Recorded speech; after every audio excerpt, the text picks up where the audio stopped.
যখনই কোনো মেয়ের বয়স 19 থেকে 20 হয়ে যায় তখনই তার সমস্ত দায়িত্ব নিয়ে নেবে তার কিছু পাড়ার দায়িত্ববান কাকিমারা। যে কোনো অনুষ্ঠানে গেলেই একটা কথা কমন থাকবেই, কিরে বিয়ে করবি না?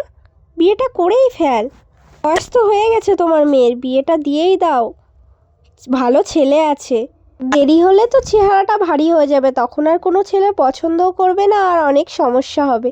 এই সব বলে বলে তোমার যখন মাথাটা খাওয়া হয়ে যাবে তোমার বা ফ্যামিলির লোকের, তখন তোমার বিয়েটা নিশ্চয়ই কাউকে কোনো সরকারি চাকরিওয়ালা কাকুর সাথে তোমাকে জুড়ে দেবে। তারপর যখনই তোমার বিয়েটা হয়ে যাবে তখন যখন তোমার ফ্যামিলিতে তোমারকে নিয়ে কোনো প্রবলেম হবে বা তোমার স্বামীর সাথে তোমার ঝগড়া হবে, তখন যখন তুমি এই কাকিমাদের কাছে এসে বলবে তুমি তো বলেছিলে ছেলে খুব ভালো, তখন বলবে নয় তোর দোষ, না হলে যা আছে কপালে তাই মেনে নে। এভাবেই তো অর্ধেক মেয়ের জীবনটা নষ্ট করে দিচ্ছে কিছু পাড়ার কাকিমারা।